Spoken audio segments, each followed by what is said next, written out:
Өнөөдөр бид хотыг бүтээж, хот биднийг бүтээдэг гэдэг сэдвээр ярихаар хүрэлцэн ирсэн. Тэгээ ер нь бол бид нар бүгдээрээ өдөр тутамдаа юу гэж боддог вэ гэхээр хот төлөвлөлтийг бид нар хийдэг, мэрэгчлэнүүд хийдэг гэдэг ойлголттой байдаг тийм. Хотыг зөвхөн хотын мэрэгчлэн, архитектор, инженерүүд төлөвлөх ёстой. Эсвэл хотын дарга тийм улс төрч альва нэгэн том албан тушаалтай хүмүүс энэ хотод өөрчлөлт хийх ёстой, хотыг төлөвлөх ёстой гэдэг бодолтой байдаг. Гэтэл хот маань өөрөө тэр чигээрээ хүнээсээ шууд хамааралтай. Эргээд биднэрт шууд нөлөөтэй байдаг. За тэрний нэг жишээ бол энэ хотыг мэдэх үү? Энэ дэлхийн хамгийн алдартай хотуудын нэг. Гэхдээ бодит амьдрал дээр байдаггүй тий. Gotham хот бол DC Comics-ийн хамгийн алдартай комикийн дүр гэсэн үг. За тэгэхээр Gotham хот маань бол бид нар болохоор тэр чигээрээ ингээд уран зөгнөлт төсөөлөл гэж боддог байсан бол яг үүндээ 1970-аас 90 онд хамгийн өндөр гэмт хэрэгтэй байсан энэ хотуудын жишээн дээрээс тулгуурлаж зохиосон. Тэр дундаа одоо яг Манхэттны, Нью-Йоркийн Манхэттен, Чикагогийн хэд хэдэн дүүргүүд мөн 75 дугаар дистрикт буюу пресинкт буюу дүүрэг гэдэг маань өөрөө маш олон гэмт хэргийн судалгаанууд дээр ашиглагддаг. Дээрээс нь баримтат кинонууд бас байдаг. Тэгээ бидээж бидний хамгийн алдартай зохиол болох те Бэтмений дүрийг гаргахтал одоо ийм айхтар гэмт хэрэгтэй хот болтлоо хөгжсөн. Тэгээд энэнийх нь цэвэр үндсэн суур шалтгаан нь юу байсан бэ гэхлээр хот төлөвлөлтийн буруу байсан байдаг. Энд Оскар Ньюман гэдэг архитектор мөн гэмт хэргийн судлаач 1972 онд яг энэтэй холбоотой судалгаа гаргасан байдаг. Энэ судалгааныхын нэр нь Defensible Space буюу хамгаалттай орчин гэж юу гэдэг юм бэ гэдэг. Тэгээ орчин хэрхэн гэмт хэрэгт нөлөөлөх талаар судалсан энэ судалгааны үр дүн нь юу гэж гарсан бэ гэхээр маш одоо бохирдолтой, эзэнгүй олон нийтийн зам талбай, орчин, хаягдсан хот, хаягдсан барилга, харанхуй гудамж гэдэг юм уу? Эдгээр нь өөрсдөө гэмт хэрэг цэцэглэх яг энэ боломжийг бий болгох юм байна гэсэн судалгааны дүгнэлт гарсан байдаг. Эргээд хэрвээ бид нар хотоо маш сайн зөвөр төлөвлөж чадах юм бол тэр дунд нь иргэдийн буюу одоо хөршийн харилцаа гэж бид нар ярьдаг тийм хөршийн харилцаа, community үүсгэх, эрүүл community үүсгэх нөхцөл боломжийг хэрвээ бүрдүүлж өгч чадах юм бол гудамж нь гараад хүүхэд өөрөө сургууль цэцэрлэгтээ явж чаддаг. Тэр дээр бусдын хараа хяналт шууд амьд одоо ингээд иргэдэн хажуугийнх нь хөршин нэгээ ингээд хардаг байж чадах юм бол энэ илүү маш аюулгүй орчин нөхцөлийг үүсгээд эргээд гэмт хэргийн бууралтыг 30-40% бууруулж өгөх боломжтой юм байна гэдгийг энэ судалгаа харуулсан байдаг. Сүүлд нь мөн 1994 онд Нью-Йорк хотын даргын тушаалаар гэх юм уу байгуулагдсан Моллен Commission гэж судалгааны баг байсан. Тэгээ энэ commission судалгааны баг бол тэр чигтээ Нью-Йорк хот дахь хотын гэмт хэрэгүүдийг тэр дундаа хар тамхи мөн маш алдартай одоо 75 гэдэг кино болж исэн. Тэр нь болохоор цагдаа цэргийн байгууллагын авилгалд өртсөн. Тэгээ хоорондоо хар тамхины авилгал гэмт хэрэг маш их газар авсан. Энэ нөхцөл байдлын эсрэг арга хэмжээ авахын тулд Моллен Commission-ыг байгуулж исэн. Тэгээ Моллен Commission-ийн үндсэн судалгааны мөн үр дүн нь яг адилхан. Хэрвээ бид нар нийгэмдээ зөв хотод зөв төлөвлөлттэй дээрэс нь хүмүүс нь бие биентэйгээ илүү их харьцаж чадах тэр хүний хэмжээс хот төлөвлөлтийг хийж чадах юм бол энэ гэмт хэрэг буурах юм байна. Энэ ингэж чадаагүй Нью-Йоркийн болоо одоо Чикагогийн гэмт маш их ингээд хөгжил гэж тооцоод өндөр барилгууд барьсан. Тэр дундаа хүнд хүртээлгүй нөхцөл байдал орчин үүсгэсэн. Эдгээр нь өөрсдөө манай хотын хамгийн том алдаа буюу гэмт хэрэг үүсэх, авилгал хээл хахуул үүсэх нөхцөлийг бүрдүүлсэн байна гэдэг ийм судалгааны маш том дүгнэлт гарч ирсэн мэт. Тэгэхээр хотын маань төлөвлөлт бол одоо жишээ нь гэмт хэрэгт ингэж нөлөөлдөг байх нь мөн дараагийнх нь болохоор хот хэрхэн хүний сэтгэл зүйд нөлөөлдөг вэ гэдгийг ярилцъя. Тэгэхээр хотын сэтгэл зүйтэй шууд хамааралтай байдаг талаар хийгдсэн маш олон судалгаанууд мөн байдаг. Тэрний дунд бол Америкийн олон хотууд дээр хийсэн судалгаанууд байгаа. Тэр дундаас хамгийн сонирхолтой бодит үр дүнтэй гарч ирсэн судалгаа нь Америкийн нэлээд олон хот дээр одоо бидний ингээд Америкийн төсөөлөл гэдэг шүү дээ. Америк гэхээр тэр чигтээ ингээ хотууд нь хурдны замаар дүүрэн байдаг те өндөр барилгаар дүүрэн байдаг шилэн барилгуудаар дүүрэн байдаг тэрийг бид нар саяхны хүртэл одоо ингээд хөгжил гэж тооцож исэн өндөр барилга шилэн барилга байх юм бол одоо манай хот хөгжөөд байж юм уу те эсвэл одоо Улаанбаатар хотод хурдны зам байгаасай те хурдны зам яагаад байгуулж болдгүй юм бэ яагаад том одоо дээгүүр явдаг гүүрнүүд барьдгүй юм бэ ч гэдэг юм иймэрхүү бодолтой хүмүүс ер нь манад бас байдаг. Гэтэл яг энэ хөгжлийг бол Америкийн хотууд ингээд туулаад ирсэн. Тэгээ тэндээс юу үүсдэг вэ гэхээр хэрвээ хурдны зам ч юм уу одоо энэ ингээд хурдны замаар хоёр тал нийгмийн ингээд хоёр тал тусгаарлагдчихж байгаа байхгүй. Энэ тусгаарлалт нь өөрөө хүмүүсийг бие биенээс нь тусгаарлаж өгдөг. Нийгмийн яг тэр community үүсдэг бие биедээ эрхтэй найртай байдаг тэрхүү зүйлийг хагаралдуулж өгдөг, хуваачдаг. Үүний үр дүнд цаашаага хүмүүс бие бинийгээ үзий яддаг, ойлгодоггүй, ялгуурлан гадуурхалттай. Одоо тэгээд Америкт бол хамгийн их болдог сонирхолтой зүйлсүүд гэх юм уу те өдөр тутмын мэдээгээр байн гардаг зүйл нь бол буудал цаан байдаг шүү дээ. Энэ яагаад үүсдэг юм бэ гэхээр тухайн хотын төлөвлөл хүн хүнтэйгээ харьцах, хүн хүнээ ойлгох тэр нөхцөл байдлыг нь устгацсан. Бие биенээсээ маш тусгаарлагдсан, ганцаардмал энэ нийгмийг бүтээсэн байна гэдгийг олон судалгаагаар харуулж өгсөн байдаг. Тэгэхээр хотын буруу төлөвлөлт бол сэтгэл гутралд бас нөлөөлдөг. Хэрвээ эсрэгээр нь бид нар сэтгэл гутрал нийгэм дээр маань өндөр байгаа бол хотоо зөв төлөвлөх хэрэгтэй байна гэдгийг бас харуулж өгсөн судалгаанууд байдаг. Дараагийн нэг дүгнэлт хэлэх нь бол хүүхдийг хот хүмүүжүүлдэг гэдгийг бас бид нар мэддэггүй. Бид нар ер нь бол одоо зөвхөн манай эцэг гэх юм уу те эсвэл манай сургууль бидний хүмүүжил бидний сурлагт нөлөөтэй гэж боддог. Гэтэл 1972 онд хийгдсэн энэ Дэвид Симийн одоо зөөлөн хот гэдэг ном болсон байдаг.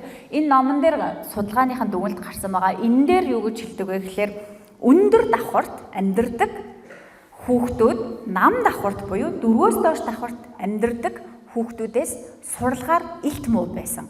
Европ болон Америкийн хотууд дээр хийсэн судалгаа. Яагаад вэ? Энэ хүүхдүүдийн цэвэр оюуны чадах юм уу гингүүд үгүй. Энэ ерөөсөө IQ-тай хамааралгүй хүүхдүүд 4-өөс дээшээгээ давхарт амьдрах юм бол буцаад найз нөхөдтэйгөө гадаа тоглох, дэлгүүр явах, өөрөө сургууль цэцэрлэгтээ очих, орж гарах энэ нийгмийн харилцаанаас тусгаарлагдчихдаг. Тэр нийгмийн харилцаанд орж чадахгүй.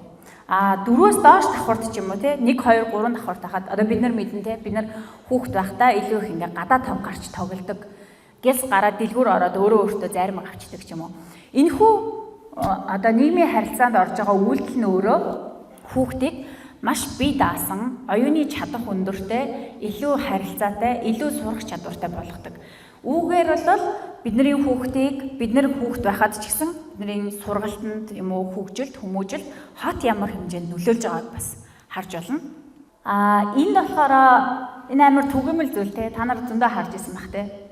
Гэт нэг юм явган зам зурцсан. Тэгээ яг явган замаараа явмаар идэг. Гэтэл бидний яг явж байгаа зүг рүү яалтчгүй ингээд юм товч зам хүмүүс гаргацсан байдаг.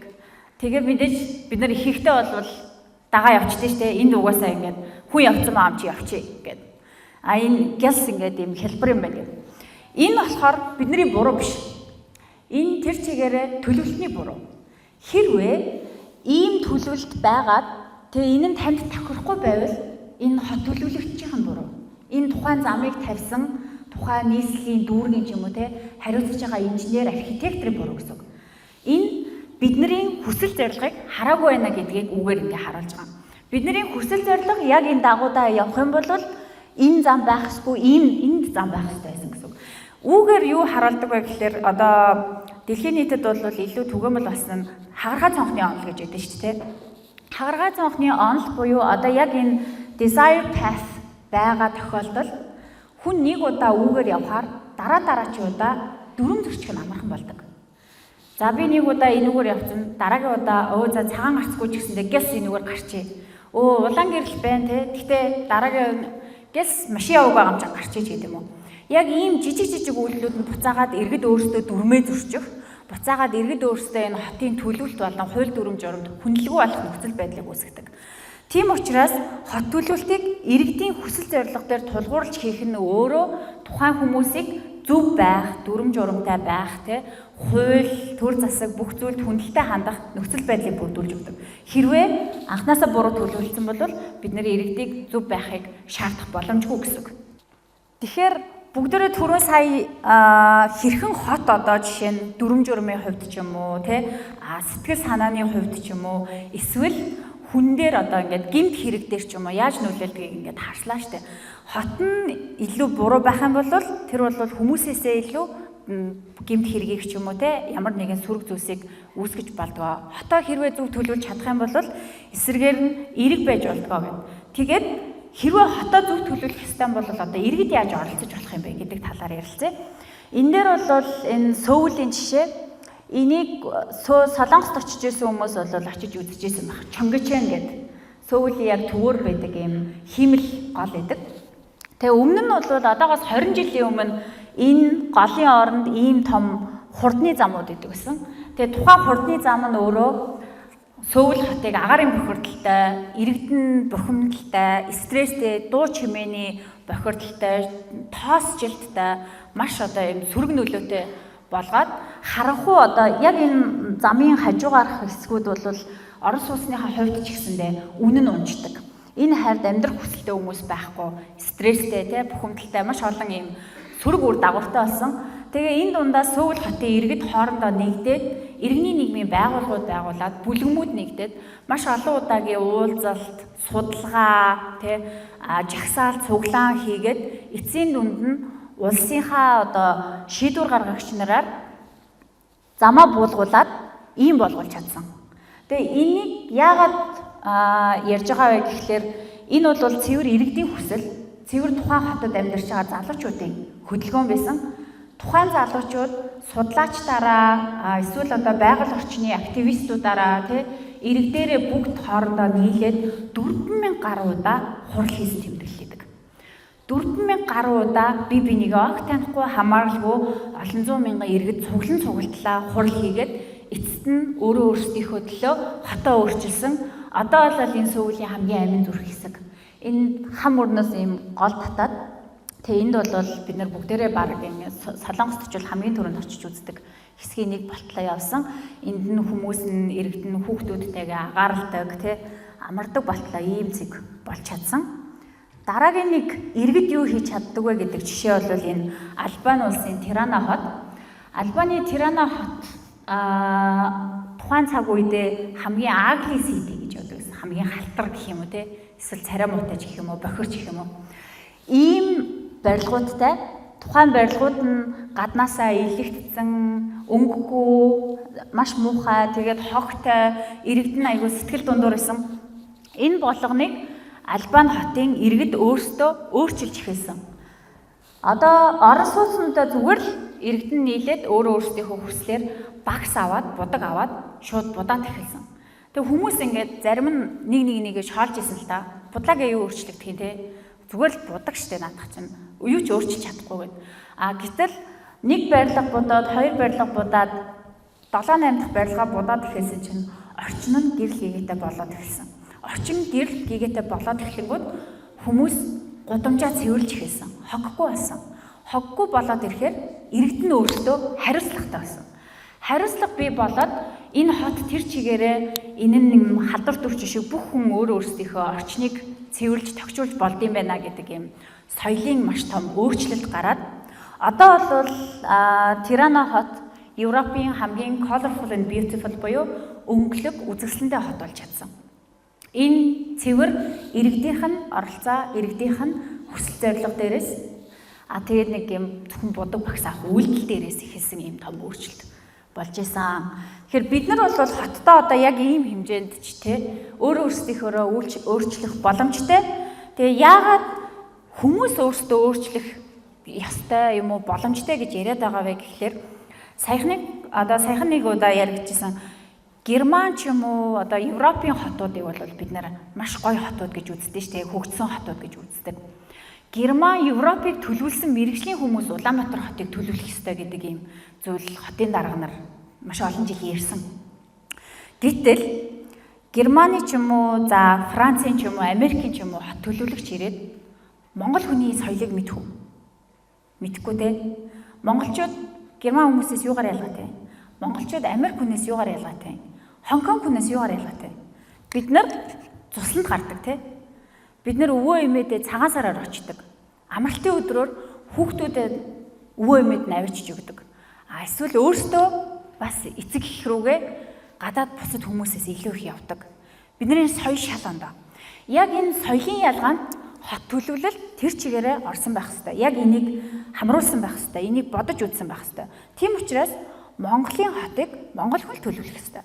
Ерөөсөө ямар ч өөр мундаг мэрэгчлэлтэн байлаа гэд тухайн хүмүүс ирээд онлайн түвшинд за энэ бол болдгоо те өөр хотууд дээр одоо Нью-Йоркд өндөр барилгууд бариад ийм фейлер болж исэн, ийм бүтлгүүд болж исэн, ийм их гэмт хэрэг гарч исэн гэдэг жишээгээ ярих боломжтой болохоос биш Монгол гэдэг улсын монгол хүн зориулсан Улаанбаатарыг ч юм уу Дархныг ч юм уу Эрдэнэтийг тэдгээр хүмүүсээр төлөвлөх боломжгүй. Энийг бид нар маш сайн ойлгочих юм бол дараачийн удаа бидний Улаанбаатар хот ямар байх ёстой бэ гэдэг төсөөлөл маань ондоо олно гэж би итгэж ярьж байгаа. Тэр дундаа одоогоос бидний ингээд олон жилийн өмнө Улаанбаатар ямар байсан, одоо ямар байгаа тий 2050 онд гэхэд ч юм уу Улаанбаатар ямар болох вэ гэдэг дээр бид нар илүү их санаа тавьж өөрсдийнхөө хотыг хөгжүүлэх хэрэгтэй. Тэгээ энэ дээр хамгийн сүүлд нь болохоор нэг хэлэх жишээ нь гэх юм бол Солонгос дээр хот төлөвлөлтийн маш том өөрчлөлт авахта, нийтийн тээврийн өөрчлөлт авахта Солонгос хүний тухайн насны бүлгмээр нь хэдэн онд амьдарч исэн, нийгмийн ямар үеийг давсан гэдгийг нь хүртэл бодож үзэж хотоо төлөвлөдөг, нийтийн тээврийнхээ төлөвлөлтийг хийдэг байсан. Тэгэхээр өнөөдөр бүгдээрээ төлөвлөлт эсвэл хот төлөвлөлт, хотын хөгжил гэдгийг юу эдэм бэ гэдгийг өөрсдөө бодож үзээд бидний хот ямар байх вэ гэдэг дээр өөрийн гэсэн төсөөлтөй болоод тэгээд иргэний оролцоогоо нэмэгдүүлээрэй гэж хүсье. Баярлалаа.